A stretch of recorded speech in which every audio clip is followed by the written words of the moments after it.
Gracias. Good afternoon, everyone. Welcome to our briefing this afternoon, focusing on the Assembly of First Nations following their meeting with Pope Francis earlier today. My name is Neil McCarthy. I'm the communications lead for the Canadian Conference of Catholic Bishops for the delegation here in Rome. We'd like to thank all of those who are with us in the room for joining us, and of course, all those who are watching via live stream back home for being with us here this afternoon. The format for this briefing will be slightly different than those from Monday, and the AFN has asked me to give you a brief overview of how things will unfold with the press briefing. So in just a moment, we will begin the briefing with prayer. Following the prayer, I will introduce those who are seated on stage. They will provide their reflections, and then we will take a moment to bring some additional delegates forward for brief remarks, and then we'll have our question period. And then we will conclude the briefing with a song. So this time I would invite Elder Fred Kelly, spiritual advisor, to come forward and lead us in prayer.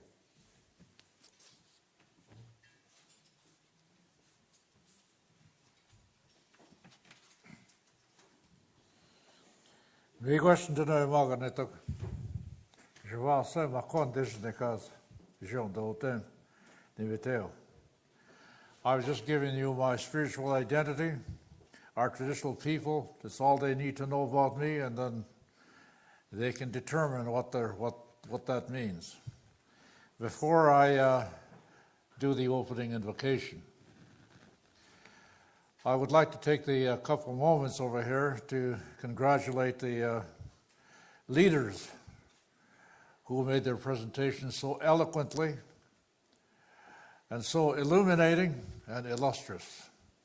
I also want to acknowledge our elders who have come here carrying the wisdom of the ages from the different nations of our peoples on Turtle Island, the rich diversity of languages, lifeways, and cultures, as we call them in the mainstream.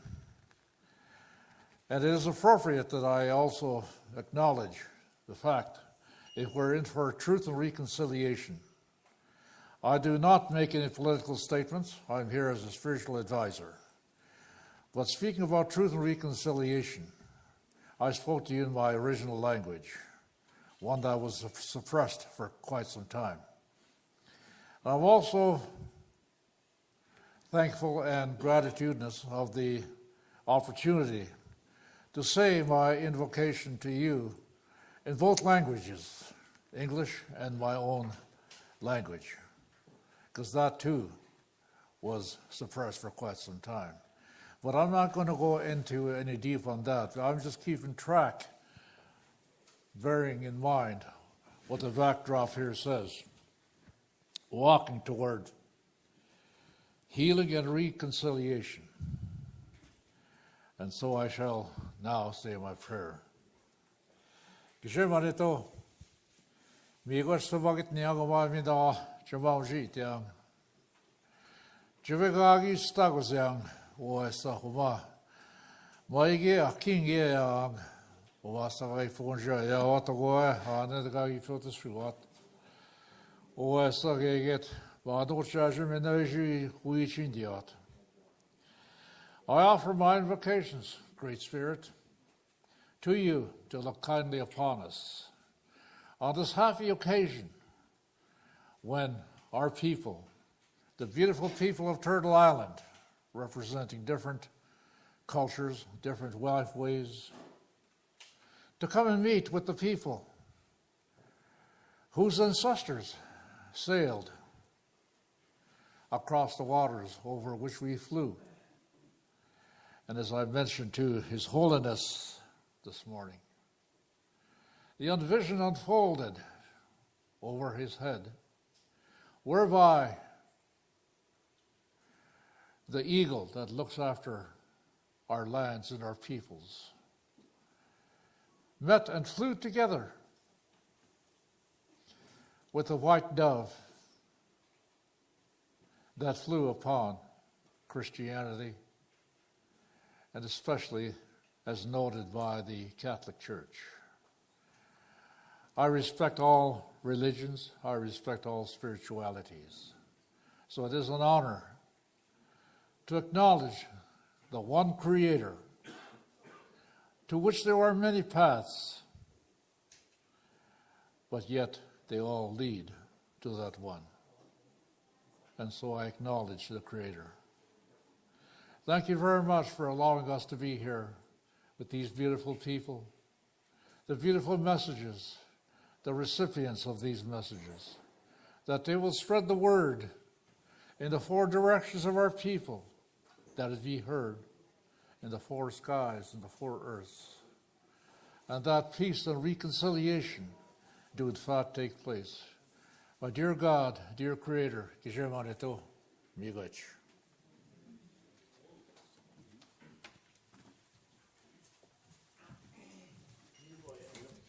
Thank you so much, Elder Kelly. At this time, I'd like to introduce those who are on the stage with us this afternoon who will be sharing brief remarks. To my left, we welcome Regional Chief Gerald Antoine, who is leading the Assembly of First Nations delegation here to Rome. To his left, we welcome Kupki Roseanne Casimir. Next, we welcome Grand Chief Mandy Gulmasti. We are also pleased to welcome Youth Delegate Rosalie Labillois. Finally, representing the Canadian Conference of Catholic Bishops, we have Archbishop Richard Smith and Bishop Raymond Poisson. So again, thank you all for being with us. And at this time, I'd like to hand things over to Regional Chief Antoine to share his remarks.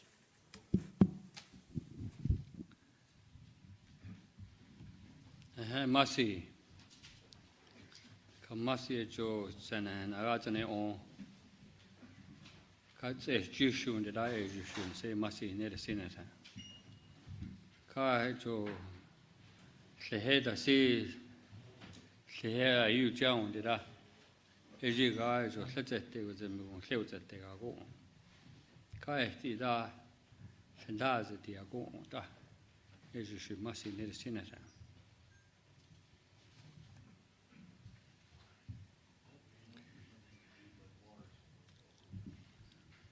Just to share with you, for those people that haven't been taught my language, bonjour and hello. It's good to see each one of you today, and thank you for being here. Thank you for a special day that we've been given, and also the breath of life that we all been given today. There's some things that have unfolded for both of us, and it's something that we need to talk about. And that's why there's a special day today that's been given to us. Earlier on today, after our visit with the Holy Father, when we were there, just to introduce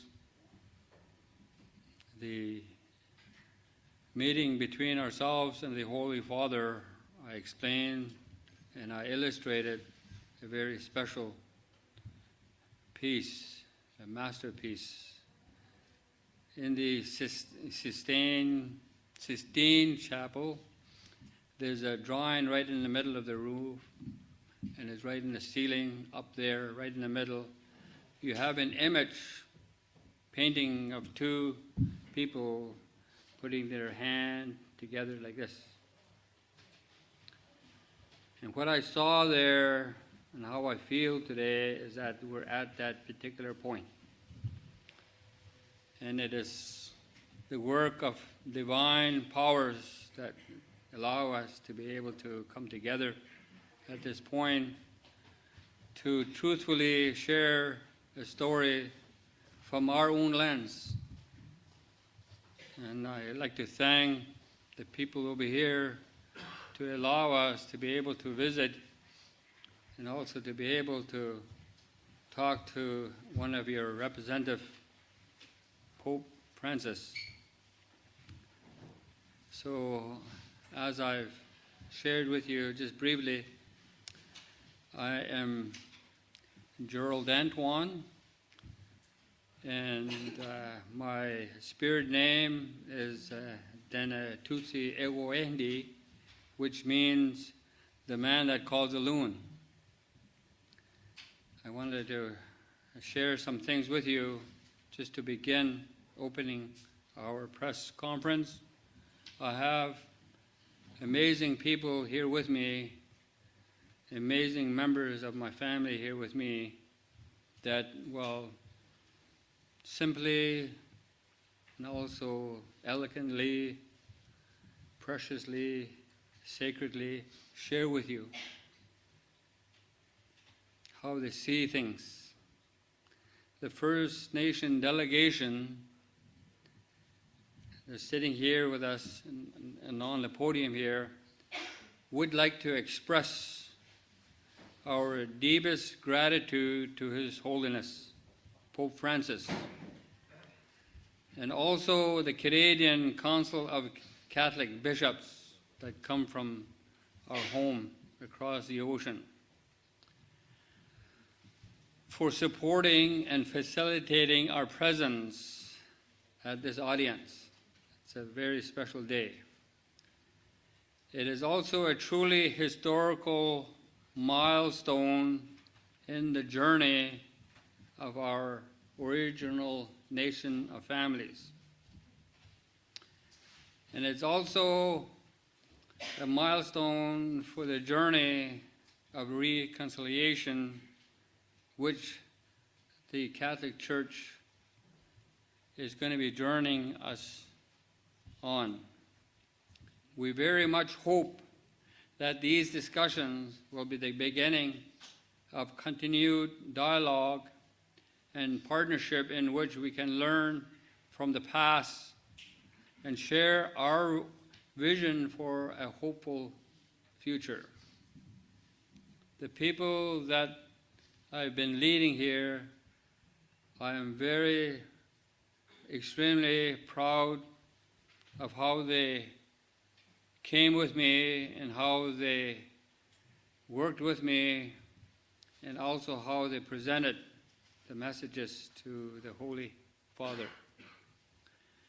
Our delegation is comprised of First Nation representatives from every region. It includes residential school survivors, family members of survivors, leaders, elders, youth, and also spiritual advisors from several different nations. As the original nation of families, our culture and also our spirituality are fundamental to our identity and our relationships with each other as well as with Mother Earth. In this way, we have lots of things and many things to offer humanity. It is with this common grounding in faith that we meet to discuss the origins and also the impacts of the residential school, and also how we can move forward in a positive way to create a path which will help us to go forward, which will address the legacy of this residential school and also the origins of that. And we're hoping that it will bring about reconciliation, dignity, respect, trust, healing, and justice for our original nation of families. So today it's a very special divine moment, and I have other people here with me that I would like to introduce. And at this point, I'd like to introduce my fellow Chief, Cookby Roseanne Casimir.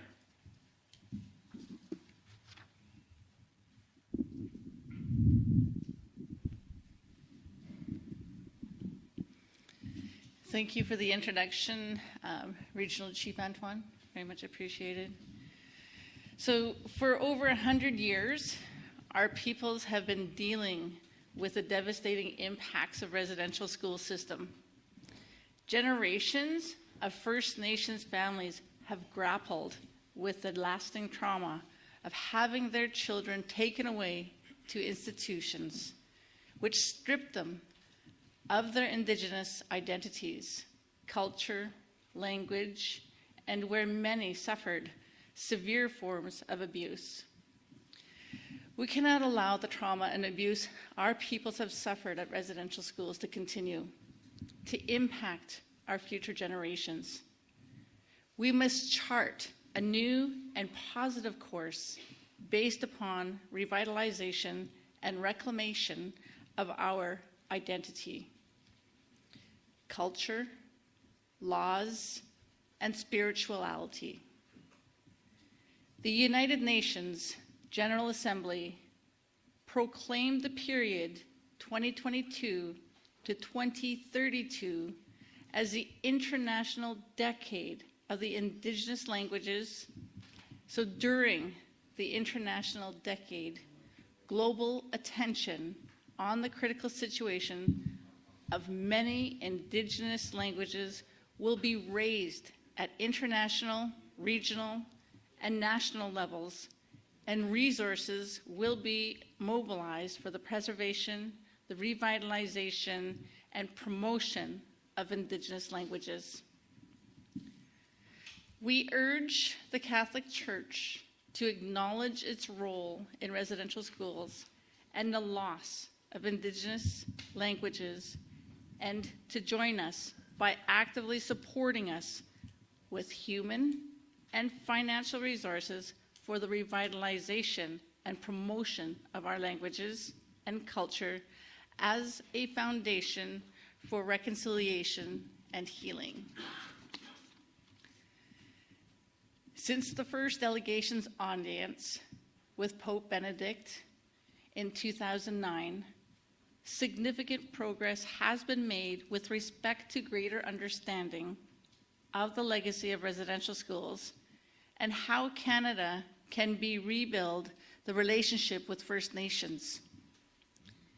In 2015, the Truth and Reconciliation Commission of Canada published its final report, and with it made 94 calls to action for reconciliation between Canada and Indigenous peoples. The mandate of the TRC was to document the history and lasting impacts of the residential school system on Indigenous students and their families, and provided residential school survivors with an opportunity to share their experience during public and private meetings held across the country. The TRC emphasized the need to educate the public about the impacts of residential schools and established the 10 principles for the truth and reconciliation. There are 10 principles, which affirms that the United Nations Declaration on the Rights of Indigenous Peoples is the framework for the path to reconciliation. The 10 principles emphasize that reconciliation is a process of healing relationships that requires truth, sharing, apology, and commemoration that acknowledges and redresses past harms. Greater commitment is needed for the full implementation of all 94 calls to action. As we begin a journey to reconciliation, it is vital that the Catholic Church and First Nations peoples have the opportunity to share the truth of the past and for the Church to apologize for the wrongs that have been committed and to commemorate the strength and the resilience of First Nations peoples who have suffered because of the residential school system. On September 30th, 2021, Canada recognized the first National Day for Truth and Reconciliation. Orange shirts and flags with the message, Every Child Matters were displayed during many marches, commemorations, and ceremonies held across the country and attended by First Nations and non-First Nations peoples alike. There was an outpouring of support from all Canadians who are learning about the truths of what occurred at the residential schools and the lasting impacts these institutions have had. This first commemoration of the National Day for Truth and Reconciliation was particularly poignant given the recent discovery of unmarked graves of children found at former residential school sites. This has been a very difficult time for so many First Nations people as we seek to find the truth of what happened to our children, our loved ones, our family, and community members who never returned home from the residential schools. It has reminded us that there is still much truth to be uncovered and even greater healing that is needed. It will take many years to assess the impact of the discovery of the unmarked graves that will have on each of us. Many First Nations have just started the process of undertaking ground-penetrating radar and searches and conducting investigations of grave sites. Our loved ones buried in these graves must be identified and returned and embraced by their homelands, their communities, and their families.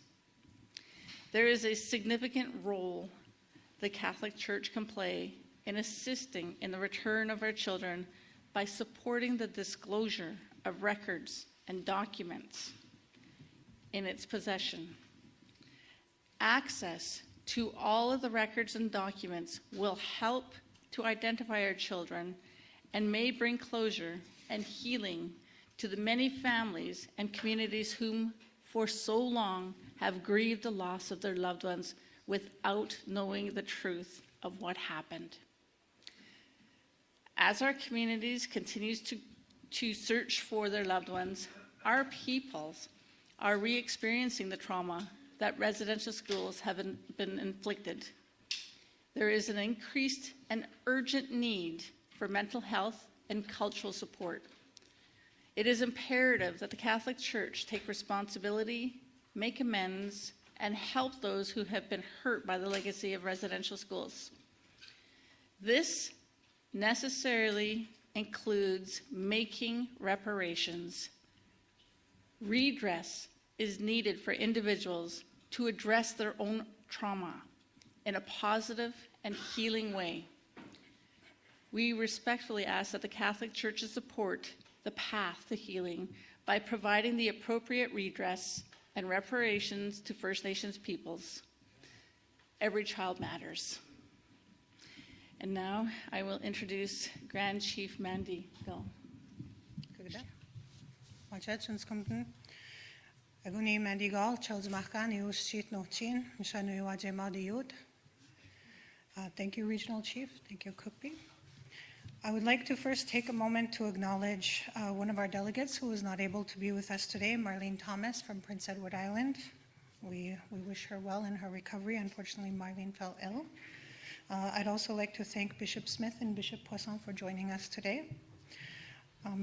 Before I begin, I would like to explain the purpose of these snowshoes that are here. In Cree language, they're called samaj.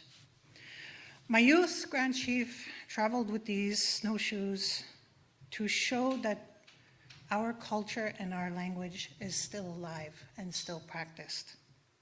Many of our children take their first snowshoe walk guided by our elders. These snowshoes were handmade by Elder Saunders Wishchi from the Cree territory. I'd like to express my thanks to him. I'd also like to quote my youth Grand Chief, Adrian Niposh Gunner, who wishes to present these snowshoes as a gift to the Pope, not to glorify him, but to remind him that we are still here and that our Cree culture and our language still lives. Je vais livrer une portion de mon message en français pour les nations autochtones de Québec. J'aimerais vous dire bonjour.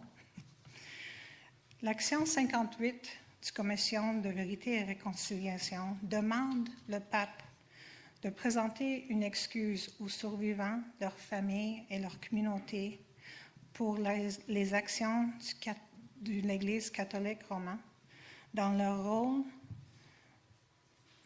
des actions spirituelles, culturelles, émotionnelles, physiques et sexuelles, formes d'abus contre les nations autochtones, les Inuits et les enfants métis durant leur temps dans les écoles pensionnements dirigées et aménagées de l'Église catholique.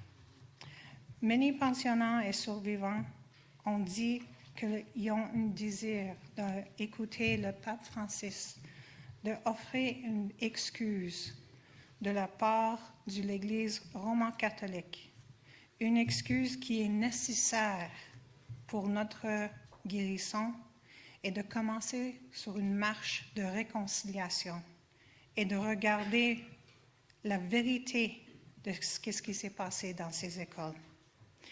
De aussi livrer de la justice pour les Premières Nations. Une excuse de l'Église pour les choses qui sont passées. Les choses, ça va nous démontrer de l'acceptance de leur part, d'ouvrir la porte pour guérison et aussi pour réconciliation. We wish to express our gratitude for His Holiness Pope Francis's commitment to visiting Canada in the new year. We wish to invite him to visit former residential school sites, meet with First Nations survivors, families, leaders, and provide an apology to our people. A meaningful apology that will not only include acknowledgement of the harms done by the Catholic Church, but also an admission of responsibility. This will also demonstrate the Catholic Church's commitment to plan for action in partnership with First Nations people. While forgiveness is a personal choice, we cannot ignore the power of an apology and the act of forgiveness that demonstrates compassion, in which we are able to show that we are transforming anger and hurt into a healing process of peace, love, and freedom.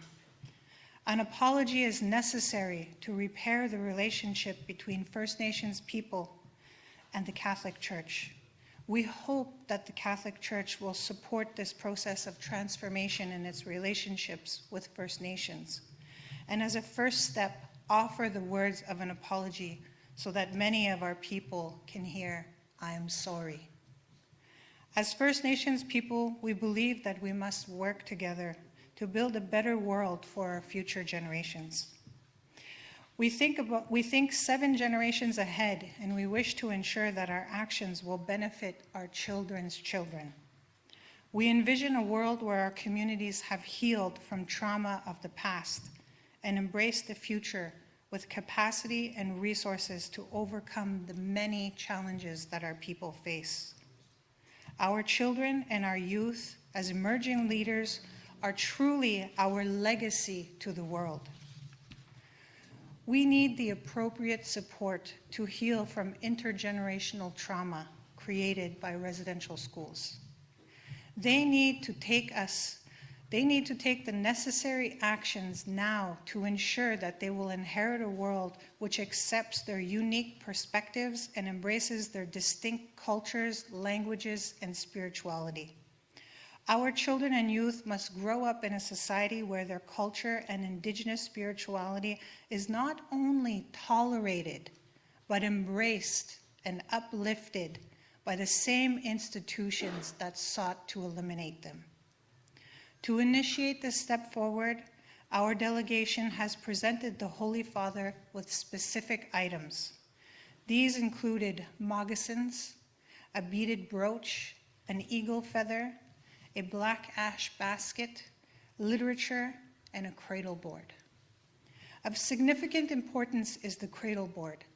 It is a symbol of every Indigenous child who went to residential school, and for those who survived, and more importantly, for those who did not return home.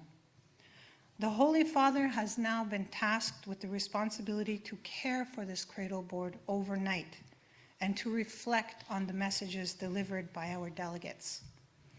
If he is truthful in his commitment to the Indigenous peoples of Turtle Island, then he will follow through with our request to return the cradle board to our delegation at the general audience tomorrow.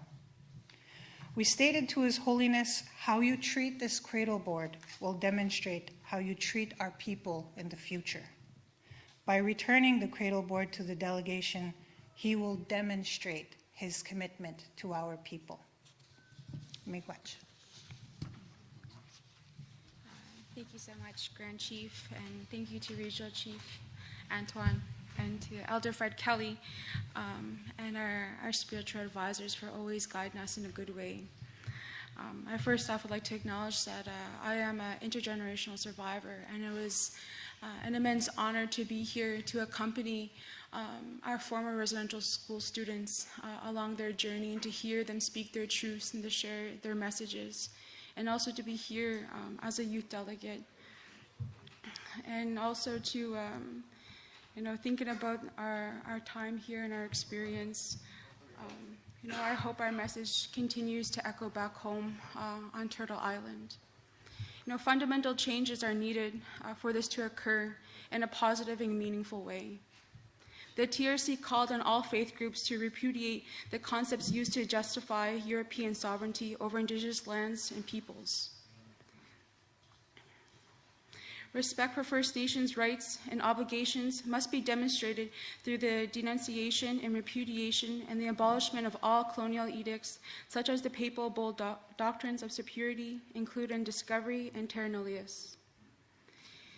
It is time to shed the destructive influences of outdated doctrines and laws of the past, and for our future generations, embrace an inclusive vision of the future that recognizes and encompasses First Nations rights and obligations as a part of reconciliation. Our strengths as a First Nations people have always been our resiliency, our interconnectedness, and our relationship with Mother Earth, and our deep and abiding spirituality. It is our grounding in our cultures and dedication to building a better future for our people that brings us here today. We want to acknowledge the harm residential schools have caused, heal from the past, and build a new relationship. We want our future generations of First Nations people to understand what happened at residential school, but not carry with them the burden of the trauma residential schools have caused. Residential schools were a dark chapter in our history, but they are not the whole story. Much of our story has yet to be written. When His Holiness Pope Francis travels to Canada, he will no doubt see the legacy of the residential school system and the hurt that it has caused. But he will also see the vibrancy and the richness of our cultures, the strength of our nations, and our commitment to building a better and brighter future for our peoples. We very much hope and implore him to offer an apology and also join us as we begin this new chapter on the path of healing and reconciliation. I come from the Peace and Friendship Treaty area, and my dad would always say, there's no peace and we have yet to find our friends. And I think right now the work that we've done and the work of all those who have come before us, we're really setting that path forward, and we're hoping that our non-Indigenous relatives back home on Turtle Island, hear this message and that it's being echoed within our homelands. And that they begin to accept and honor and respect us as the true and rightful leaders of our homelands, and that they come along with us and learn that love that we have for our land and why we love it so much, and the things that we do and how important it is to us. So, Walalio, welcome to Nokma.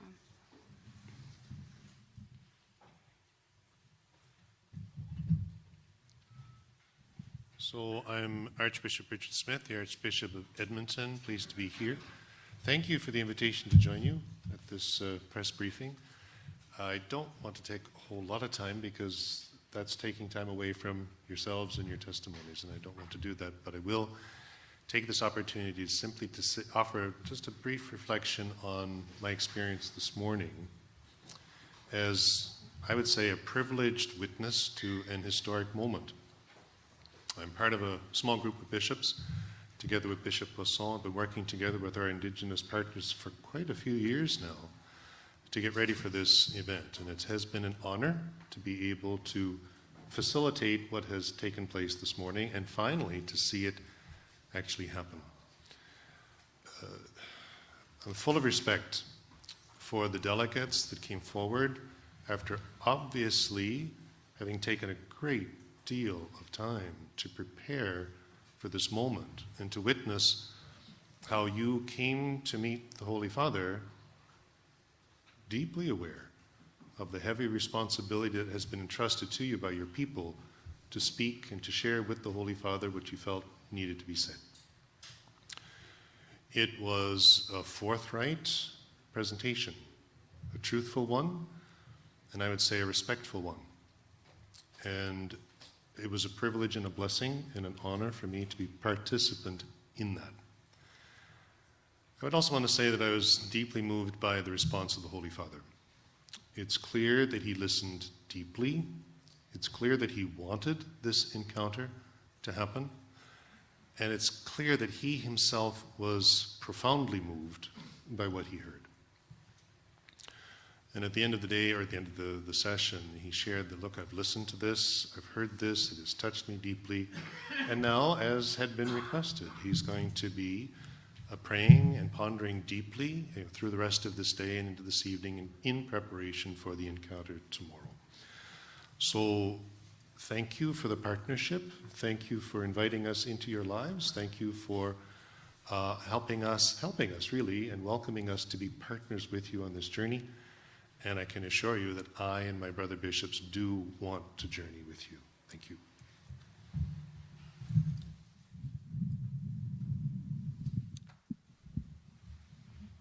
That's the French note. Thank you very much, everyone, for especially for this meeting of this morning.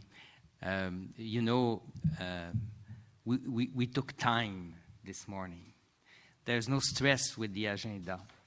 It was very generous from the Holy Father also. And as Archbishop Smith said, it's because you prepare yourself very well for that. So thank you very much. Et je voudrais tout simplement attirer notre attention sur ce climat, l'atmosphère, how it was going this morning.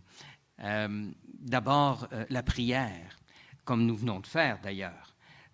Je pense que nous avons beaucoup à apprendre avec vous de la manière de se rencontrer.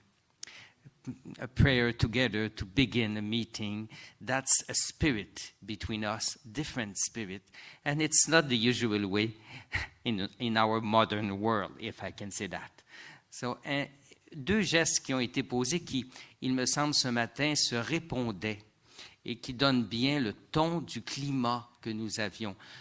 Pour ce qui est des paroles, nous en avons entendu, mais le climat, on a remis au Saint-Père, vous avez remis au Saint-Père de tout petits mocassins, baby shoes. Et ça vient nous redire que nous portons dans cette délégation le souci, le souvenir, la mémoire vivante de ceux et celles pour qui nous sommes ici, avec cette mémoire des écoles résidentielles. Par contre, en même temps, vers la fin du rendez-vous, vous avez remis au Saint-Père une paire de chaussures fait main, mais à sa pointure à lui. Et vous le lui avez dit. That's the good size of shoes for you, Holy Father, because we want you walk with us, que vous puissiez avec nous marcher. Et je pense qu'il l'a très bien compris. Alors, merci beaucoup et poursuivons la route.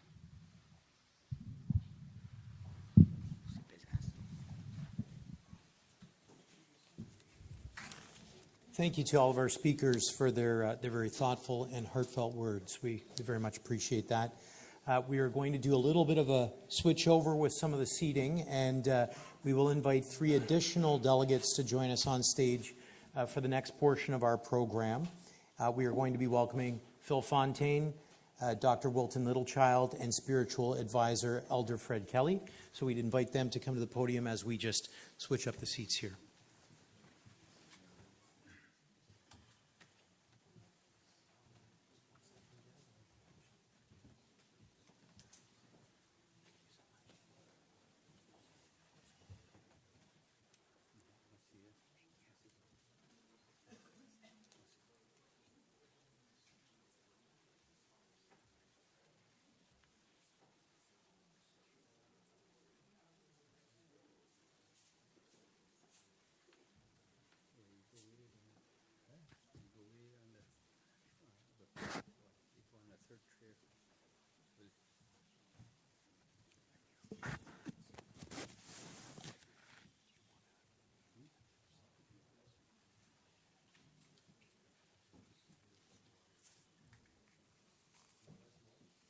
And I'll let Chief Antoine will pass the microphone over to each of our new guests to allow them to share some brief remarks before we open things up for questions. Thank you.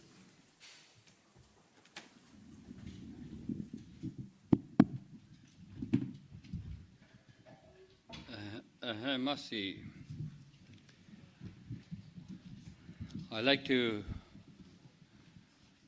thank our ancestors for being who they were, modeling the way for us, and for mentoring our elders. I also like to thank all our elders at home that have been involved with our way of life and also in our multi-dimensional way of providing our own educational processes. I'd like to thank our elders for that. We have 3 of our elders here with us who were also part of our delegation, and I'd like to also give them an opportunity to share with you. Let's see. I'd like to call on Chief Willie Littlechild. Willie's been involved in many capacities, and also he was one of a fast runner when he was younger. He also managed to do the work, the footwork, over at the international level. So with that, I'd like to call on our elder.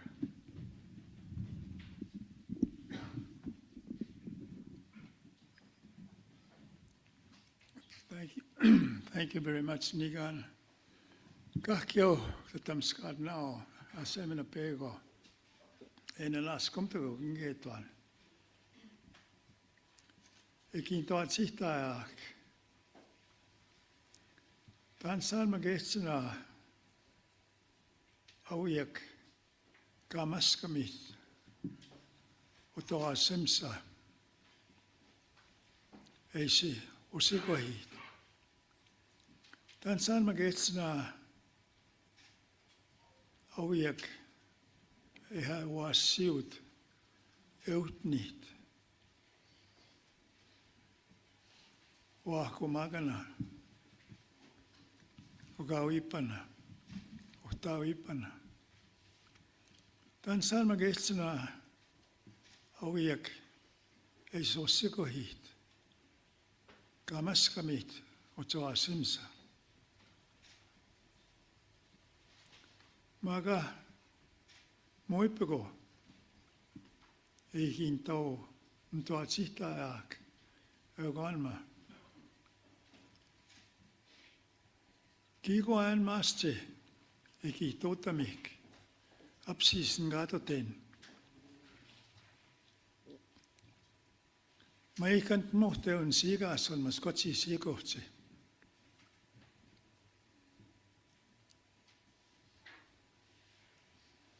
Ekse tatamskad nao kakyo in an askumtakuk.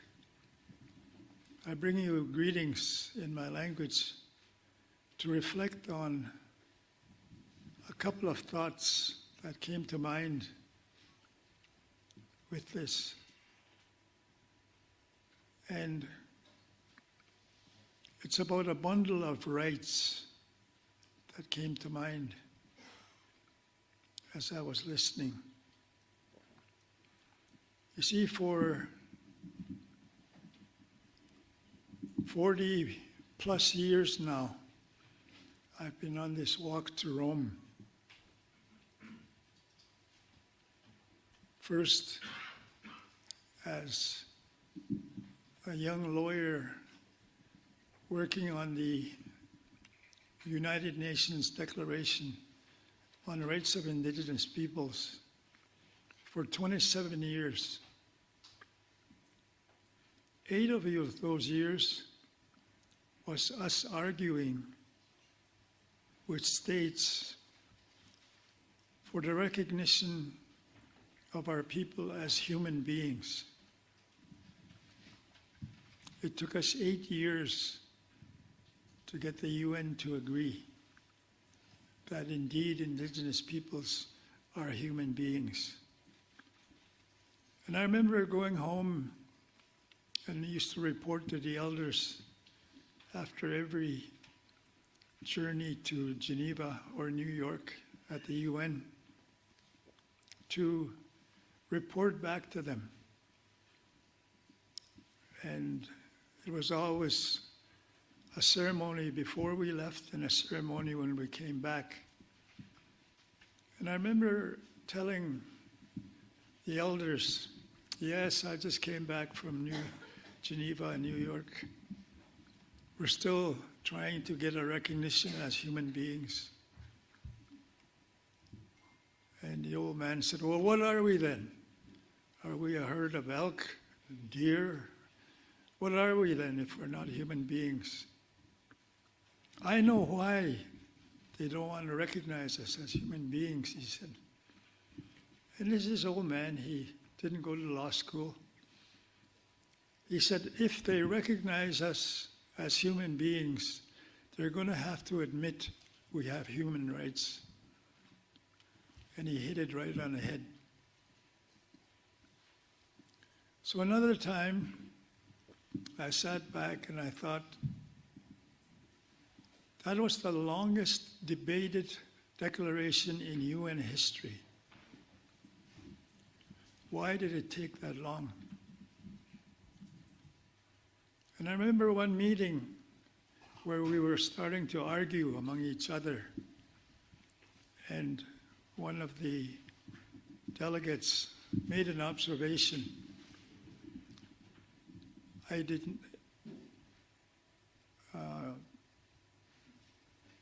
recognize the importance of it right away. But he said, you know what?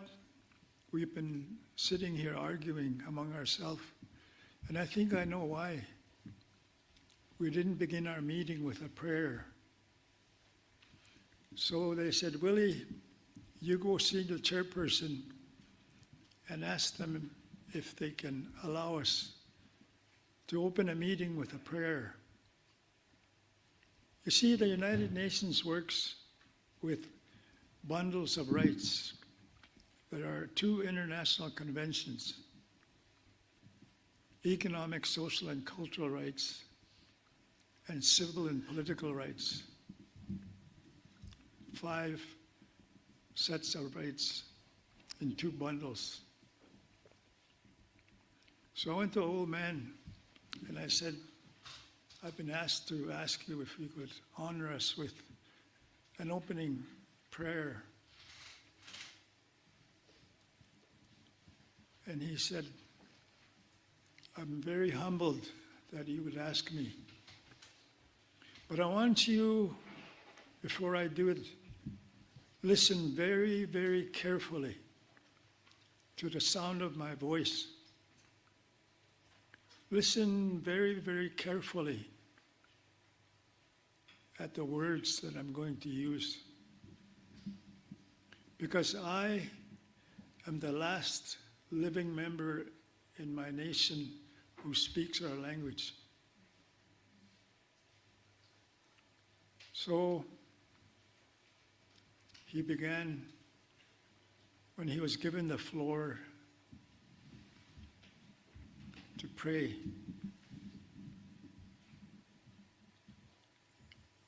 And a month later, I got a call, and a gentleman at the end of the line said, the old man died. And I said, what old man? Remember the old man that prayed for us at the UN? He just died. And it was like somebody hit me right in the gut, because I heard a language die. I heard an indigenous language die. And I wouldn't wish that on anyone. So I thank the chief for bringing the decade, which started this January, on indigenous languages. Early in our TRC work, the Truth and Reconciliation Commission work. The second year, we issued an interim report to test the waters. Is Canada going to take our report serious? So we identified 4 assaults of the residential school policy. It was an assault on us as Indigenous peoples, our language, because it was prohibited. Secondly, it was assault on our family because of separating children from their parents. It was an assault on our cultures. You see us wearing headdresses. That was not allowed in residential schools, to show any cultural manifestation that you're Indigenous, whatever nation you came from. And also, the family was assaulted. The community was assaulted. So we issued a temporary report just to see if there was going to be any uptake on this upcoming report. And I tell you that story because I chaired a commission for 2.5 years on the justice system and how it impacts First Nations, Métis, and Inuit. And before I started the commission, I asked myself, I wonder how many studies have been done on justice. And I found out that there had been 33 studies done with over 3,000 recommendations. And yet, we were still filling up the prisons. Why? So,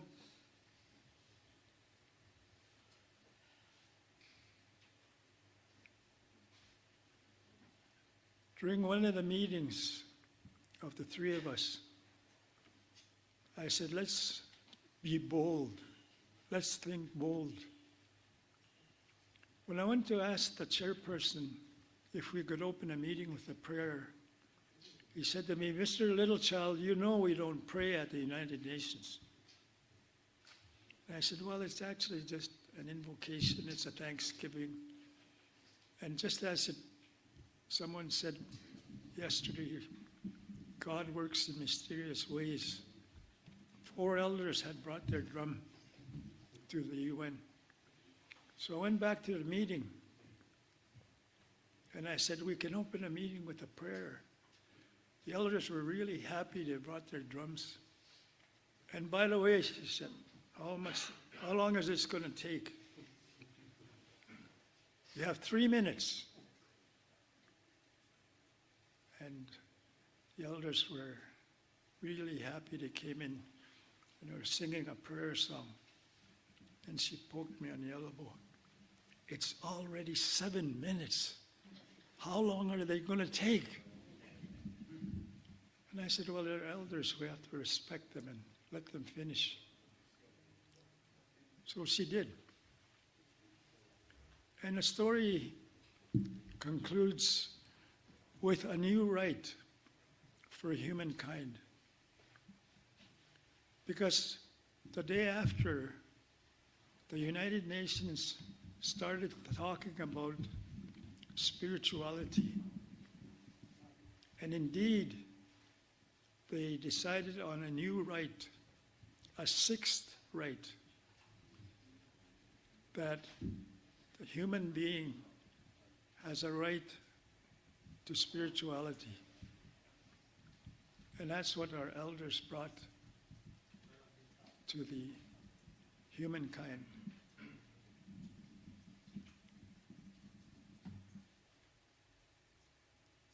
Pope Francis, I was here for his first Mass, and he talked about his concerns about climate change. And yes, we addressed it this morning. Same thing happened. We asked an elder to address the UN.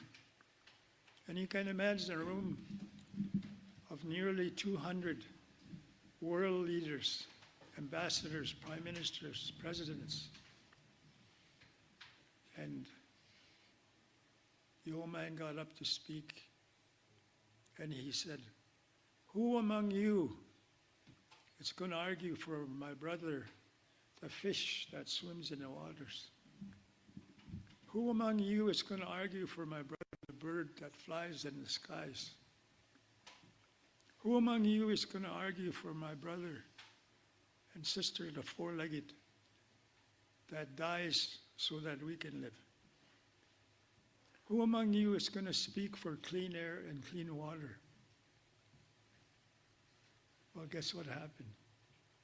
The next day, the UN decided to talk about rights to environment, environmental rights. You see, those are two small contributions to humankind that the indigenous elders do not get credit for. Because now there's talk about climate change, sustainable development. Another meeting we noticed there's an exclusion on the agenda of women, children. So we made sure the next meeting on the agenda was the topic of women and how it was cross-cutting every issue because they were being impacted by every issue. Children were added to it. But for many years thereafter, a third group that had been excluded was added to the UN agenda, and that's persons with disabilities. And it was our people who brought that to the table. So we just didn't go to the UN to complain. We offered gifts to humankind as indigenous peoples.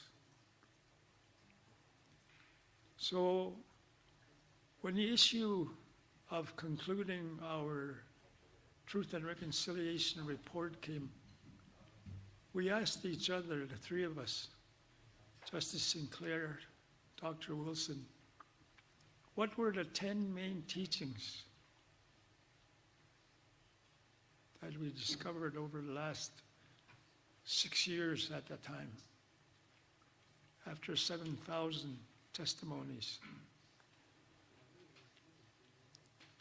And we concluded that the UN Declaration on the Rights of Indigenous Peoples, which took 40 years almost to get it adopted finally,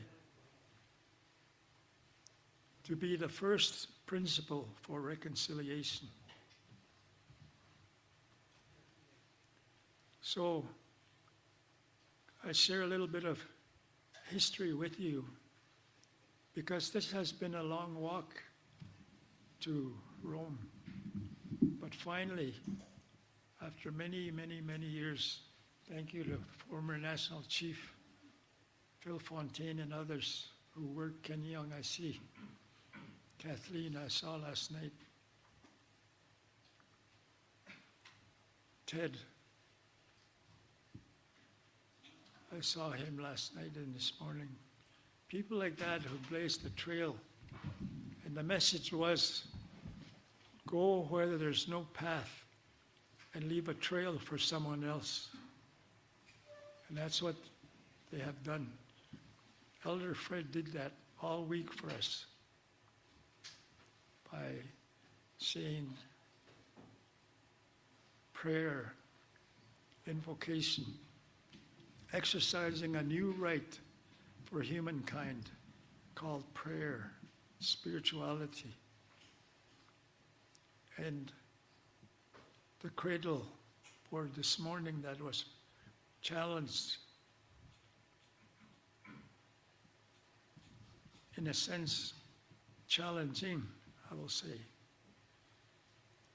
Because after all, this is about children. Someone said we were only children when we were taken. So women, Indigenous women's rights came to be recognized. Indigenous children, after also 27 years, their rights came to be recognized at the UN. Persons with disabilities, Indigenous persons with disabilities. It was an Indigenous woman who broke the barrier on that. You know, you want to go to get money at the ATM, you push the button. Well, she was blind, and she couldn't withdraw her money from the ATM. So she sued the banks, and she won the case. And that's why every ATM now has Braille on the numbers, the buttons. Another contribution by Indigenous peoples. So I just want to tell those stories that we just didn't come and complain when we came over here. This morning, we didn't come just to complain. We offered solutions.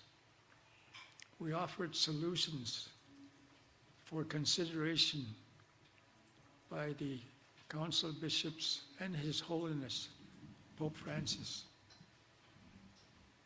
So with that, anyone who has been involved on this journey, this walk to Rome, thank you for your contributions.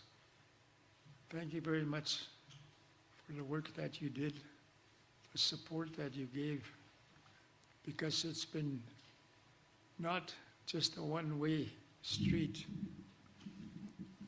We talk about walking together. Has anyone ever tried to walk on a railway track? I don't see anyone. Well, I see one nodding. You know that if you try to walk on a railway track on a rail, you can walk for a while, and after a while you fall off. Get back on, and you walk, and you'll fall off again. But did you know that if your friend is on the other track, and if you hold hands together, you can walk for miles on that track without falling off. You know why? Because you're supporting each other. And that's what we need to do here on this journey towards healing and reconciliation.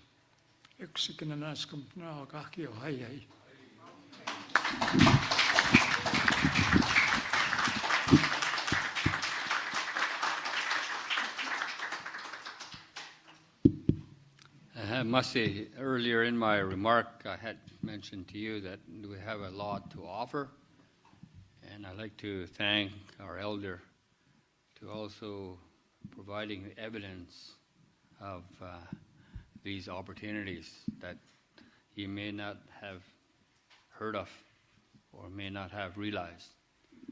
And so just to let you know that we're kind people. And but I'll see you after the meeting. Anyways, the next I'd like to introduce the next elder, Phil Fontaine.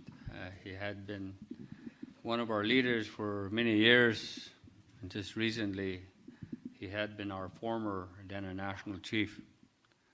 And when I was an intern at the Canadian Museum of Civilization, I had an assignment to catalog one of our photographers' a collection of pictures, and I think in every picture I saw Phil. And so I had a real good specific description of Phil. And so, and also through that close-up, I really had a chance to be really privileged of being able to see where he had walked. And he is one of those elders that model the way for many of us. So I'd like to introduce our next speaker, Phil Fontaine. Merci.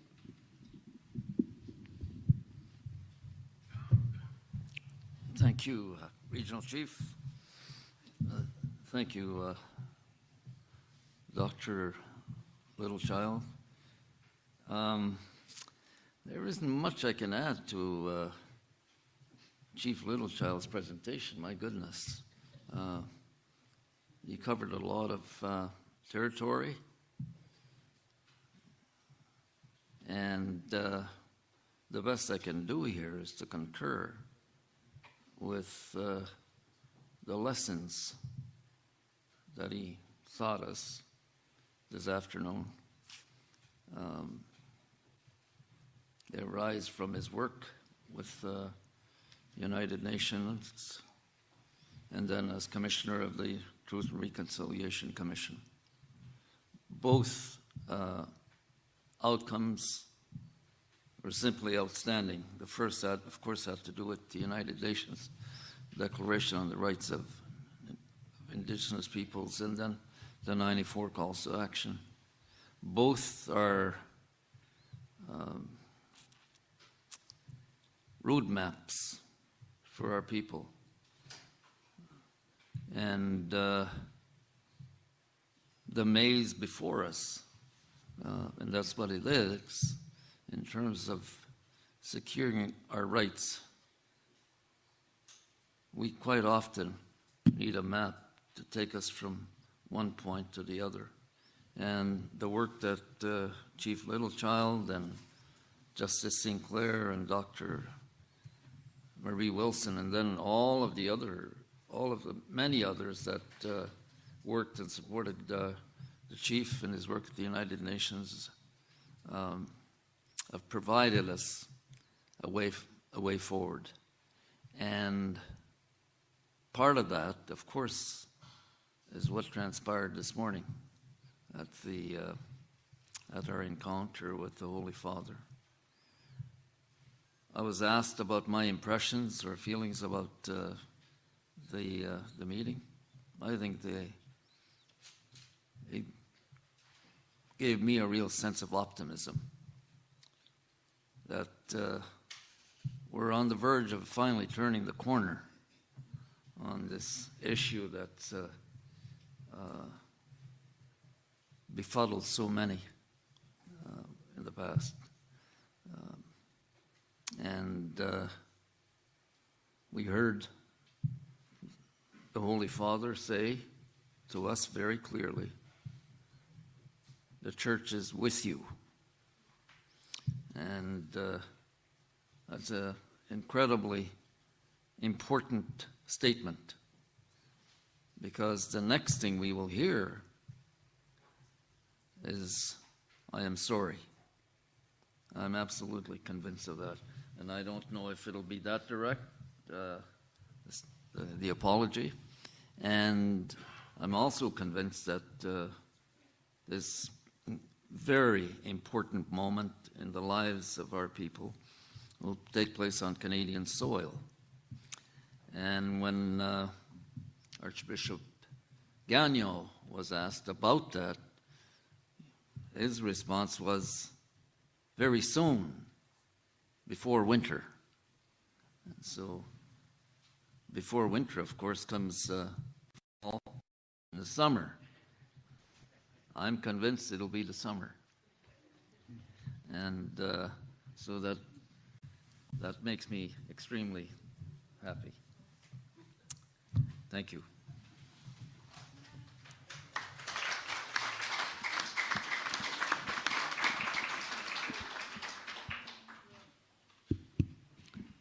Merci.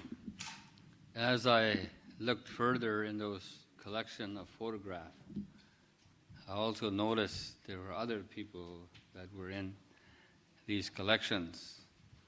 And he was a little bit taller than Phil. And I was wondering, maybe there's a special shoe that he had, so I had to, however, the picture collection didn't cover those tracks. So I'm trying, but however, in our delegation, he was one of the key people that really began to bring us together. And I saw why he was a little bit taller and have a very special gift of being able to connect with the ancient teachings. And it really helped us to ground ourselves with our own faith as the original nation of families. And this is some things that we also have to offer. So I'd like to also introduce our elder, Fred Kelly.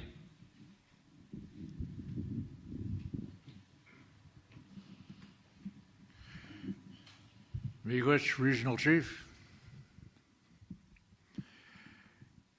fellow panelists, respected panelists, Archbishop. My role in this delegation, and I'm honored to have been selected or designated by the national leadership of the Assembly of First Nations to come as a spiritual advisor. And it's often with great trepidation that I would accept a designation as a spiritual advisor.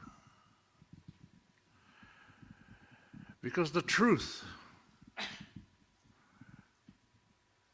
has to be told quite often in brutal terms, and it's not often very pretty.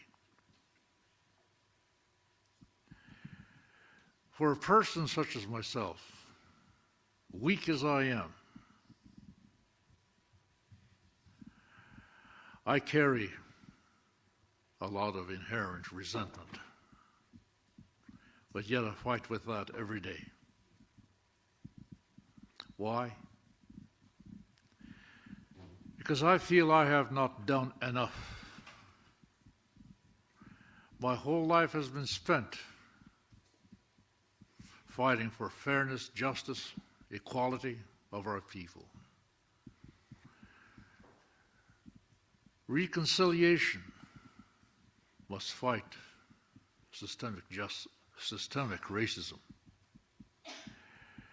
Those of you in the press and the international front, you carry very interesting, sensational news about events that are taking place. And I ask you that I'm dedicating a moment of silence right now to our students that did not come home from the residential schools, having suffered many of the atrocities that I probably will not have time to get into. But that's not the purpose here, anyway. But I will take this moment of silence with you, if you will join me, not only for our students, but those people in the world who are starving, who are dying of thirst, who are being massacred, who have been murdered, such as our women, such as our girls who are lost and being molested as we speak, tortured for sexual gratification by somebody. I also take the time to ask you to join me in a moment of silence for those people that give us those flashbacks of news coverage, those children, those women, those men whose duty is to protect their families, but are deprived of doing so in a meaningful way. And yet those women have to look after those children who are being bombarded as we speak in Ukraine. Please join me in a moment of silence.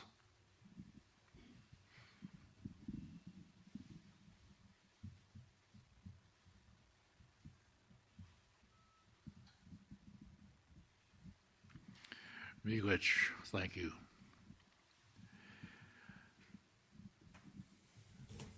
In the face of the atrocities going on in the world, it is hard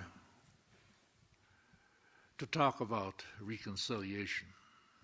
It's almost like a cliche, as peace and harmony almost sounds like.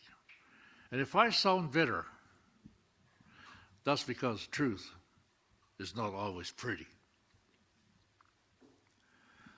For a man to take on the position, or at least the role temporarily, of being a spiritual advisor in such circumstances is overwhelming. But also humbling at the same time when you get to sit with people like these two gentlemen sitting to my right. Phil Fontaine, my brother,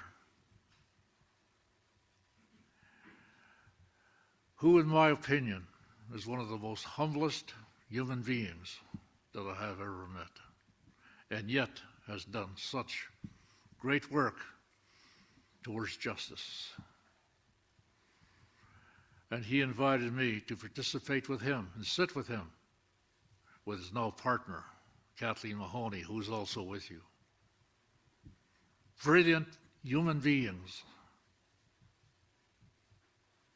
In my view, worthy of the Nobel Peace Prize for the work that they've done to start the Indian Residential School Settlement Agreement, the largest of its kind in Canada, if not the world, with ramifications that are now global.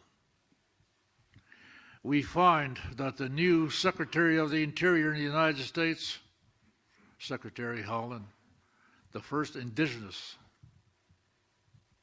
person to hold that position, a woman. Why do I sound surprised? Well, I am not surprised. I say it's about time. She is now starting her own investigation of the residential school issues in the United States, where the residential school system in Canada began in Carlisle, Pennsylvania, where certain people that studied the issue in the United States came back with the glowing report for Canada to say the Americans have found the final solution to the Indian problem. And the solution is to kill the Indian in the child. It's hard to find any truth that might be pretty in that statement, in that policy, for that is what we suffered. I speak to you from personal experience of having attended residential schools. One, when I was 4.5 years old, being thrown literally into a residential school, the first experience I have is to have my braids shorn, my clothes changed, deloused, and beaten up for speaking my language, the only language that I know, while the people beating me up are speaking a different language amongst themselves. But we are prohibited from speaking our own language. Those are some of the experiences, and I won't do any more graphic details, except I do want to share with you that it is very difficult to talk about reconciliation in a truthful way in the mainstream concept of what truth might be, which might be pretty. When you are taught that your belief in the Creator is the way of the devil, When you are taught that Medewan, which I belong to, is the road to hell, when you are taught that your language is not worthy of speaking, therefore you have to be taught a different language. For a while in that state, I believe that my name was Merci Cochon. That's what I was called. Slapped across the head several times when I cannot understand the reasoning. A little later on, with the catechism, that the Catholic Church is the church of truth and the only true church. When I have a brother and sister attending a Presbyterian school and we say the Rosary in the month of May, and one decade is dedicated to the salvation of sinners and Protestants, almost synonymous. My brother, I got to pray for him. My father who died in a hit and run by a person who was drunk, but it was said that he was drunk. And I'm told by my catechism teachers, a person dying of mortal sin, because mortal sin also includes being drunk, but he was not drunk. But I live with that. He's in hell. My mother is also in hell, if not in purgatory. And you men out in the crowd here, I know how you feel. Not exactly because it's a personal sentiment. So unique. It is so personal. I cannot tell you that I fully understand, but my understanding is similar, but it's not identical. Because similar does not mean identical. When you love your mother so much that at the age that I'm at right now, you still remember your mother, you are still your mother's little boy, no matter how much you deny that. Those are those people that I'm told would be in hell. Lovely people who raised me in the best way that they thought, which was the traditional spirituality. So I speak to you today, having gone back to my traditions and my spirituality. And I speak to you then on the basis of the confessions of a born-again pagan. Because pagan simply means a non-believer.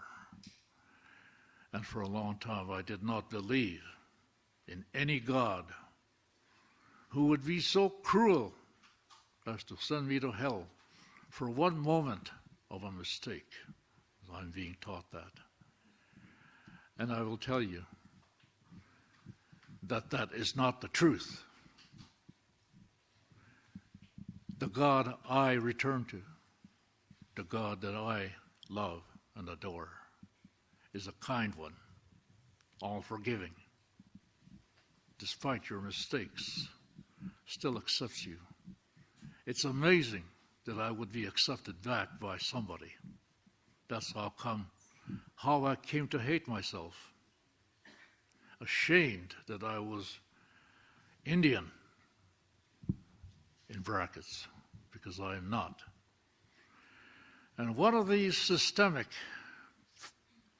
pieces of racist legislation is still with us in Canada.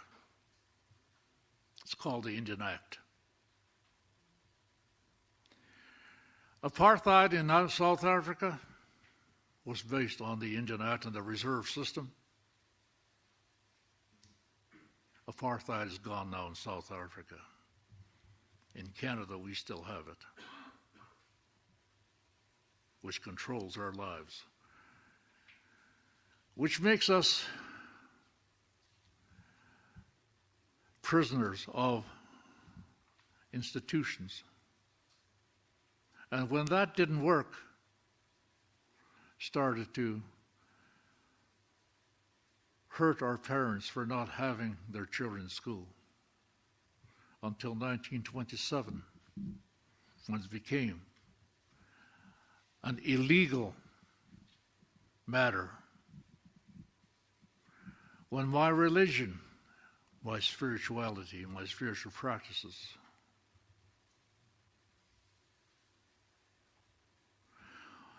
and I am telling you that my concept may be a twisted history, but this is my personal experience, my view of it.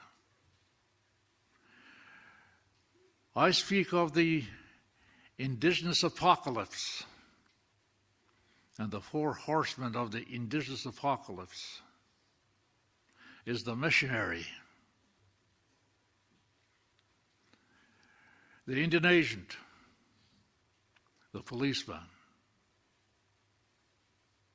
and the game warden, who kept us in reserves, away from our traditional territories, away from their environment. In residential schools, experimentation goes on with our diets. 1942 to about 1947, experiments going on, which are time bombs for now epidemics in our societies, known as tuberculosis, cardiovascular diseases. But look, ladies and gentlemen, leadership just is what we have here. Phil Fontaine and the team, that he humbled me by asking me to advise on a spiritual basis in our traditions. And then from there, with the 5 elements, grew Truth and Reconciliation Commission, of which my brother Wilton Littlechild is a stellar member. And those have worldwide ramifications, because we now see New Zealand, Australia, also researching the issue of what happened in residential schools. I say these from the point of view of the difficulty of trying to face reconciliation, but I'm not in a position to make any accusations to the current members of the clergy. For I know now, clearly, it was not God that did that to me. It was the clergy. So what do we do about reconciliation? In my own humble way, I can tell you, and please accept my humble point of view on this. I recognize that there are people within the current clergy who suffer also from guilt, from shame of having been associated with the residential school system, which was not necessarily of their making. It was the system of terra nullius, discovery, where we are nothing but savages. We've come a long ways. So when I go to the Vatican, and I'm able, from that little child who was 5 years old, trying to figure out and try to understand who the Pope is and how powerful he is, and that he is infallible infallibility meant to me at that time. He's incapable of making mistakes. So therefore, what he is doing, what he's authorizing, or partly perpetrating, maybe not directly, that must be the truth. To my realization, it is not. So we have to face that. But the bright side of it is, we have people, such as my friends over here to the left, who worked very hard to make this delegation possible, could come to the Vatican and visit with His Holiness and face the facts as we see them, which will turn out, hopefully, into truth and ultimately to reconciliation. So what did we do as persons to try and live up to a different way? My brother Phil Fontaine and I adopted an archbishop. We love him, he loves us. He's in Regina, retired now. I won't name him out of respect because he has a story as well, and a beautiful story. But that's his story. It's a beautiful story, I assure you. But when I have the opportunity to come and visit His Holiness,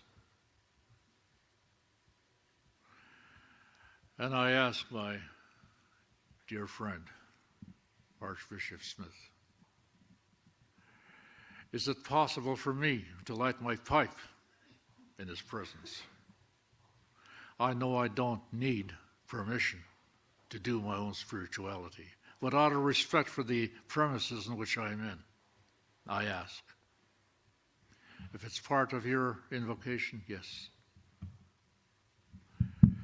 Here you see, gentlemen, what was cast asunder as ways of the devil, this born-again pagan holding a pipe, a sacred pipe. And I go to the Pope, and I raise my pipe in the four directions, do my invocations, and then I go to him and touch him on the head, touch him on the shoulder, touch him in the heart, touch him on his other shoulder, and whisper to him as I kiss him on the forehead, I love you.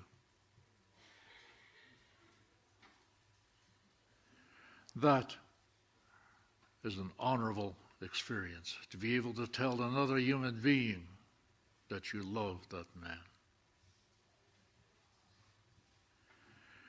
And then I sit back and listen with pipe in hand as these beautiful people tell their stories of the themes that they want to present to His Holiness. And he's listening carefully, attentively. I know he's got sciatica. I know he's getting frail in his old age. And I know what that's like. But here he is, the head of the church, who was anointed to succeed. The anointment of Jesus Christ that I read about as a child, being a holy person, telling him, upon this rock I will build my church. That is an honor.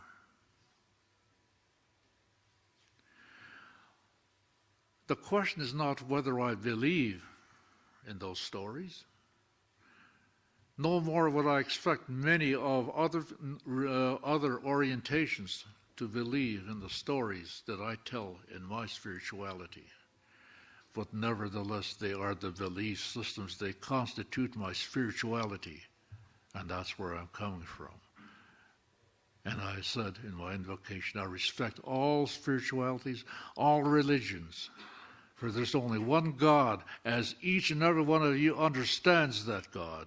I won't take it any further than that because I'm not here to proselytize or convert anybody. I'm here to share with you my story. And then I go back the second time. And I know that the presentations are being made. I'm not part of those presentations directly because the words were chosen very carefully in consultation with the people that they represent. It's not for me to make any commentaries one way or another, but to support the heart and spirit of the presentations. And so, at the end, before we left, I gave him a pair of moccasins. I went back to him. I gave him a pair of moccasins that told him, I did a little bit of background work. You were size 8s. These moccasins were made especially for you, that you would put them on spiritually, figuratively. These are not the words I spoke to him, but that's the intent. Because I find that I'm communicating with this holy man, and I'm not holy, but he is. But somehow I'm communicating with him. How is that? Because he is a human being with a heart and with compassion. I can communicate with that because I am a very humble, not as a virtuous person, but rather a person of very humble creation in nature. I'm an Anishinaabe. And I give him these moccasins made out of moose hide, beautiful beads, and invite him, walk with us, and may the Creator and the Great Spirit and God, as we each understand, allow us to walk together in action towards reconciliation and healing. The spirit and intent I told you at my beginning, to us, the written word is one thing. To us, the spirit and intent is the true sentiment of the message that we are conveying as oral people that we are. And what that means, if you're looking for any nuances, they are very clear. And it does not need any academic credentials to understand that that is an invitation, because I also told him, and I told others, who kind of chuckled at this idea, that when I do this kind of a ceremony,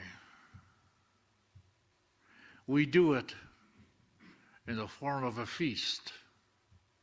Because that's part of the way we do our spirituality. We feast the ceremony. That is an invitation. To come to Turtle Island, a feast awaits you, holy. And there, with the moccasins, if you so wear them, you may wear them figuratively, but you will be walking back on Turtle Island, whence you also came from. Those are the messages I'm conveying spiritually. And I also gave him a white feather. And that white feather, I gave him a spiritual name from our spiritual traditions. I told him in my language, you are now known as White Feather. To commemorate the eagle that has joined and now flies with the white dove towards peace and harmony, leading towards ultimate reconciliation and healing, that we may be true brothers and sisters once by the Creator, the Great Spirit, God, as each one of us understands. delegates.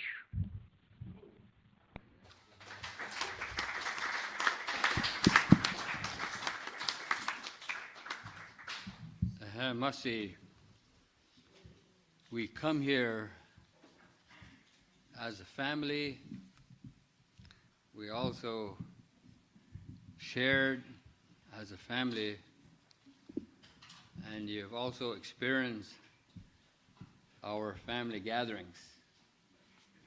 And I'd like to thank you for your patience, and I'd like to thank our elders for feeding us with their words, and it's something that will nourish us from this day forth. And later on, at the end, we're going to be also providing you with dessert, so don't go away. We're going to call on, at the end, we're going to call on our grandmother to also share you with those dessert, and I think this will really be a piece of cake for each one of you. So with that, Thank you, Chief Antoine, and thank you, Elder Fred Kelly and Phil Fontaine, Dr. Willie Littlechild. Very appreciative for your thoughtful words and insights and for helping to teach us and educate us this afternoon. I appreciate that we have been together for some time, so thanks to everyone for their patience. We will just take a few minutes if there are a couple of questions from the media, and I know that following this, if there's a desire to speak to someone one-on-one, there may be that opportunity. I know Jamie Monastersky from the AFN, who coordinates their media, is here. So if we do have a couple of questions, we would just ask you to raise your hand, and please identify yourself. Let us know which outlet you're from and who you're directing your question to, and we'll just limit it to one question per journalist. Thank you. Hello to all of you, and thank you. My question. My name is Donna Sound. I'm with CTV National News. My question is for Phil Fontaine.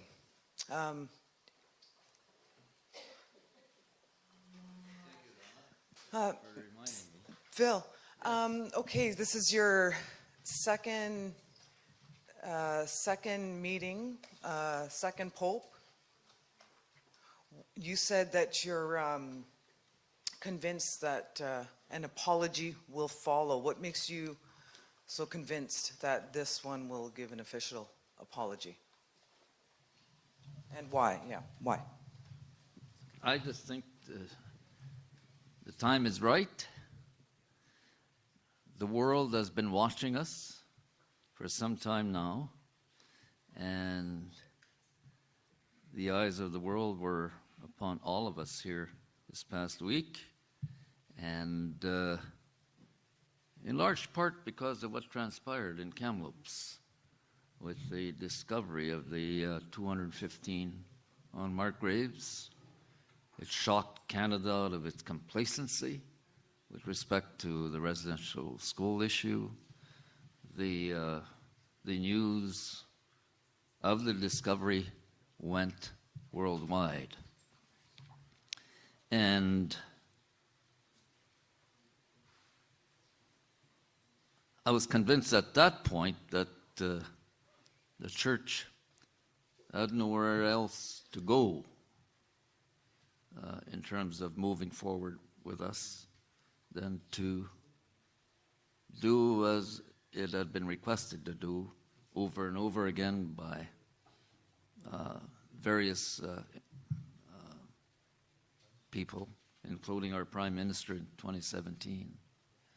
And so when this particular encounter was planned and organized, the rallying cry was centered on an apology on Canadian soil. And there was no pushback in that regard. And when we found out that the Canadian Conference of Catholic Bishops were in negotiations with the 3 national Indigenous organizations, at least to me, it became abundantly clear that the the Vatican, CCCB, working together, we're prepared to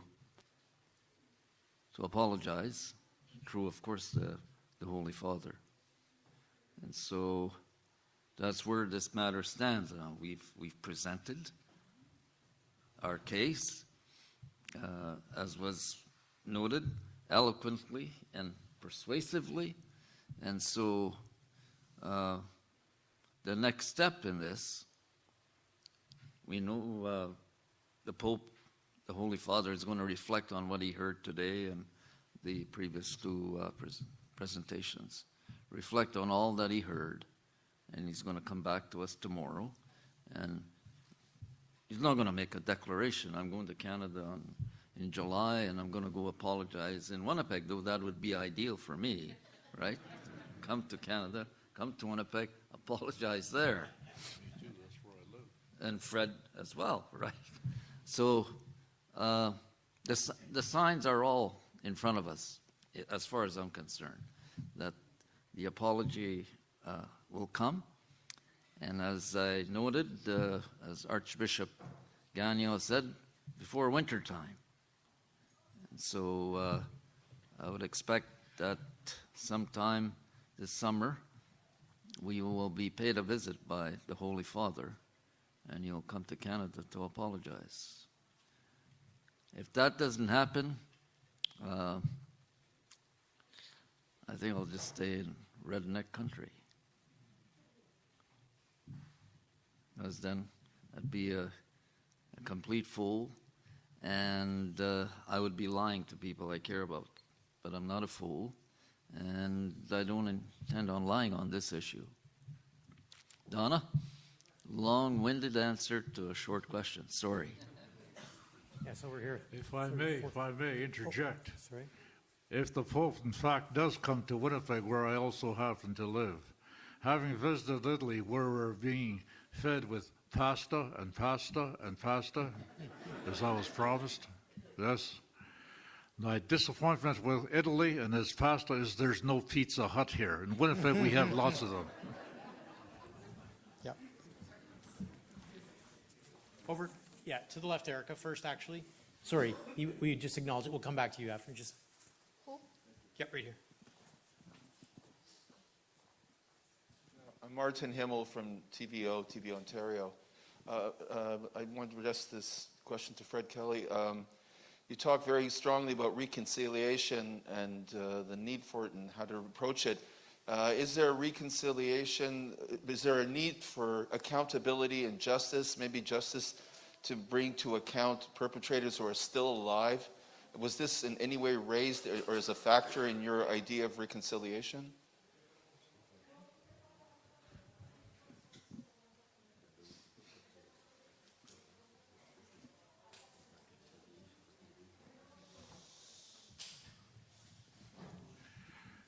Thank you for the question.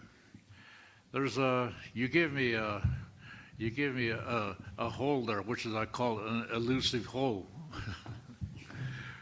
and it simply has to do with if there is in fact justice in Canada. That's a system for the judicial system to deal with. I understand that there are investigations going on. I understand that there are grounds for adjudication, for prosecution. I understand that there are those. Whether there is a will or not to actually pursue those. And I have to mention something that I'm really reluctant to do, but I will do so. I will say there has to be some accountability in the form of prosecutorial judgments, because that's the only ones that we seem to understand here in the temporal world, especially in the event of our ladies who have been so molested, still missing, still going through that. our lovely, sacrosanct ladies, yes, and those men who suffer. In the meantime, I am not advocating. I say there will be, and probably there should be, but what I'm saying is, for my part, I can only do what I can do, and that's ask and offer my services to the ability that I can, because I do a lot of counseling for people who have been incarcerated for sexual abuse and other criminal activities, so-called by Canada. But we have to remember that my traditional system of life is also very different, which has not been recognized as yet, and that's what I'm still fighting for. And we will deal with that through the healing processes that we have to deal with that. So the Canadian system, I must say, has not been really good to us either, but that's beside the point. The point is, should there be any prosecutorial processes taking place against the perpetrators? Yes, I should be, because that's what the Canadian system was based on. Ours was not based on that. Milech. Thank you, Elder Kelly. We'll go one more just over here in the front row. Mikach. My name is Christine, and I'm from Cree Media of Northern Quebec. I would like to ask a question to my leader, Grand Chief Mandy Galmasti. Wajah Mandy, Stephen Scumpton, Kabitsa means that Ksiniano and Haja Betsa Mamusman, I at the Badsmon, Jiji Bedugo, Stinim notes. Egno to Gonjes Kugazimdan, Giaman. Eduksni noten ha tanis nagnigo who tehi watch the nimnods de chano euchik. Tanjeji Dane, Chim Scanats, the Datenji, Jeji Sitwetain, the Badsmon, Jeji Sai Witaminga, Eji Simio Baitswoten ha. Many of our people back home had a hard time with this trip. You as our leader coming here. When we go home, can you say that you've attained of what the purpose was for this trip? Migach.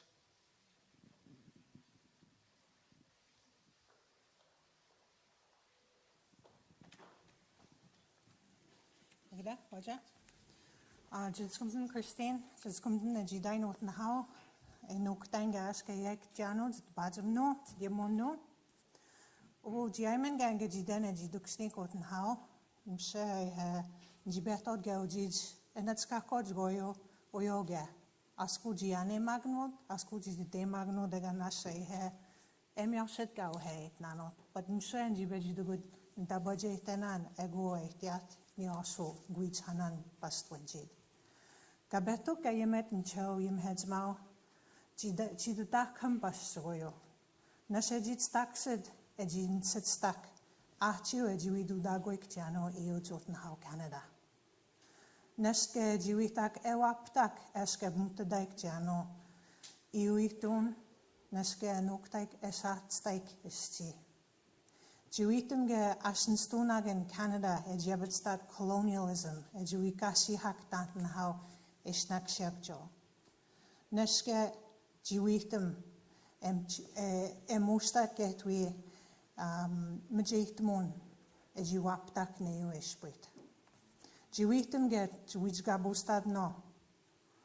Neske jiwitum nastan munen, etiago he, wit meged badgen monwa, neske en stonakt, njid kapshasado washid nasnigante hayek. I think that this has been a challenging journey for all of the delegates. Myself, I have encountered some instances where people did not agree. I was able to share that with my delegates. They also informed me that each one of them faced challenges with their participation. And every one of them also communicated to us that they felt that this was the right thing to do for those survivors who wanted to feel this approach being delivered to them. In the Pope's message in our encounter today, he spoke about the genuine sense of community that we exhibited as First Nations. He also spoke about his appreciation for how we showcased our culture, our spiritness, and our care for the environment. He spoke about how we were rejected ethnically, in a religious way, and discriminated, and that the colonial system was a devastation to our identity. The most powerful words that I heard him speak today was his expression of sorrow and shame on behalf of the church, and that he did confirm the church was standing with us. He acknowledged our hurts, our abuse, and our mistreatment. He expressed his respect for our communities, and he also expressed his appreciation for how we brought children forward as part of our message, and that these children were the center of what we wanted to bring in meeting him. Agda, Oje.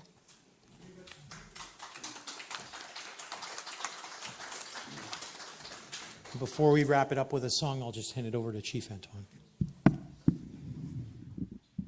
Masi.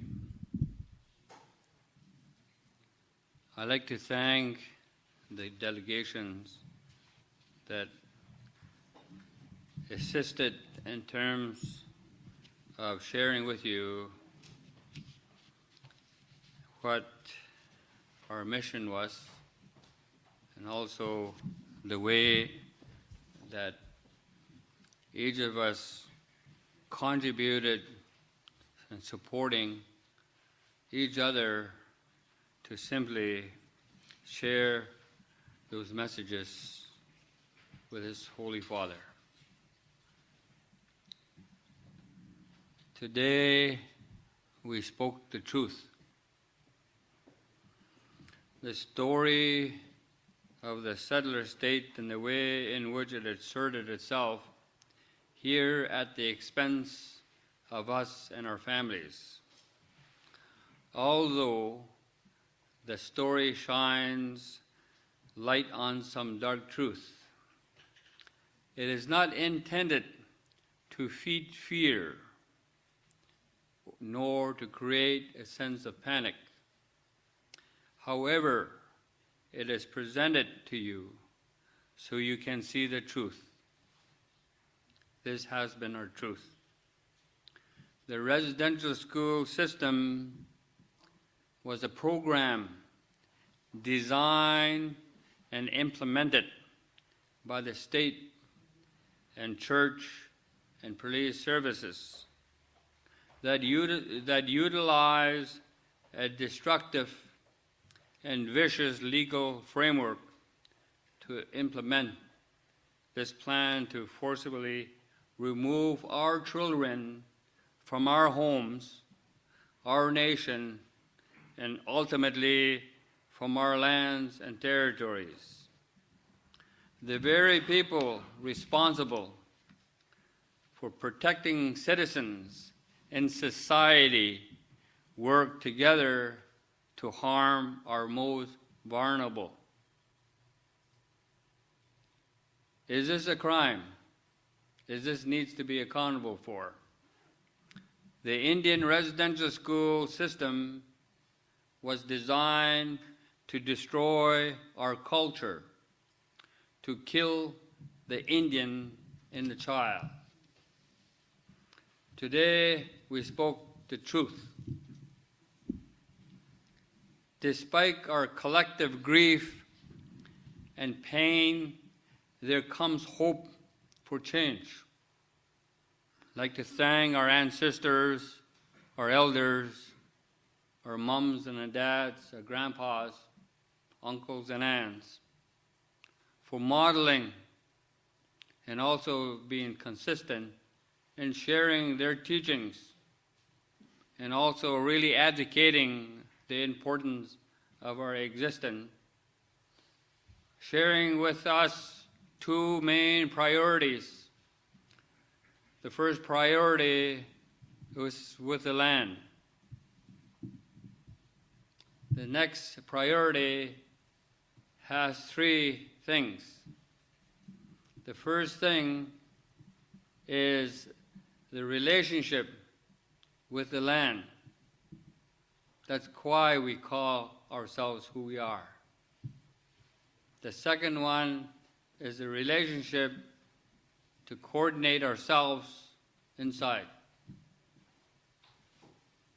That's why we have a very special relationship with ourselves, with our family. It's important to coordinate those things so that way we could be able to harmonize ourselves with a relationship with the land. The third relationship has to do with other people. And this is the point that we're making here. This relationship, as I was mentioning, these two fingers pointing to each other. This is the only narrative that has been told, and here we're showing you and sharing with you that we are still here despite the things that have happened to us. We have never given up. And we've been sharing you this. We are human beings. We have a special relationship with the land and the things that we have for thousands of years that we develop, that we learn. We have this to offer. In light of the climate change issues, we have these things to offer.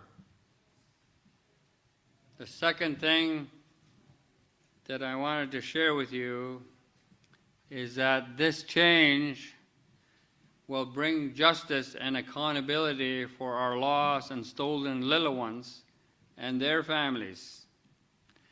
A change that builds a future of respect for our nation of families, self-determination in ways that support and assists us to thrive as human beings, standing proud in our culture and shared through our languages.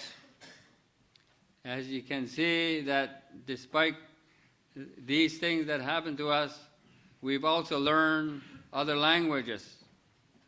And one of our chiefs here spoken in one language that are also very familiar this part of the world. We also learn about Greek and also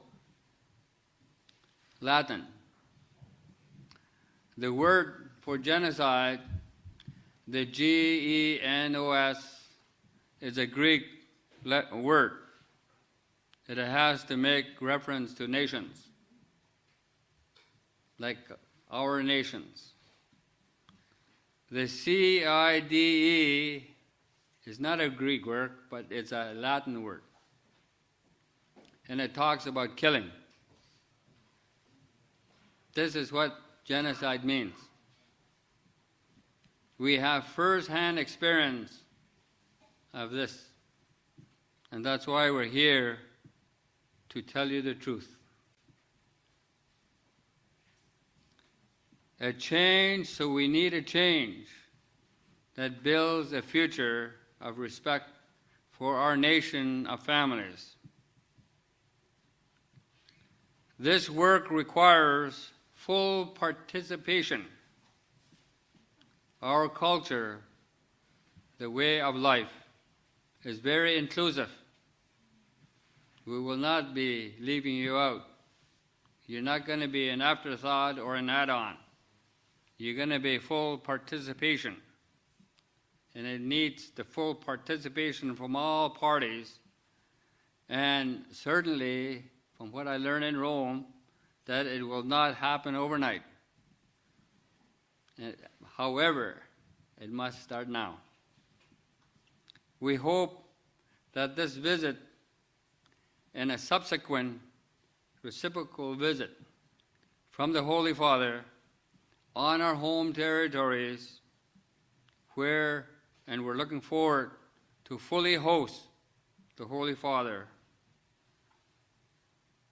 And we're hoping that this will open a measure of trust, dignity, and respect to all those people that had been harmed, to those survivors, former residential school students, and including intergenerational survivors of residential school. Therefore, we encourage all global citizens who are also part of this family. We're all human beings, including all Canadians who coexist with our families, to take time to reflect as the Holy Father is doing tonight. To take time to reflect on this dark chapter in history. We're all in this together. And I also encourage you to extend a hand of support, understanding, and also love to all those that need it at this time. While this delegation is historic, and also the meeting is very divine, it is also important to think about what happens next. That's the part of the reason we are honored to have had our children and grandchildren's voices as part of our message. So I just wanted to close this with our closing message, and I'd like to again say gracias, mase, and I think in Russian or German they would say da. So I'll pass that on to you. Thank you, Regional Chief Antoine. So I just want to thank everyone who joined us this afternoon for the briefings, and a reminder that our final press briefing of the week will take place tomorrow, Friday, April 1st. The entire delegation will meet with the Holy Father in a public audience at noon Rome time tomorrow, and our media briefing is scheduled to take place here at 3:30 p.m. local time. So as we close our briefing, I would invite Gajit Junie Fox to come forward and lead us in song. Thank you, everyone.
The song that I'm going to sing comes from my nation of the Haudenosaunee people. It was written by Bear Fox, who's Mohawk from Akwesasne, and it's a song honoring those that have passed on to the sky world. So I sing this in honor of all those young ones that didn't make it home.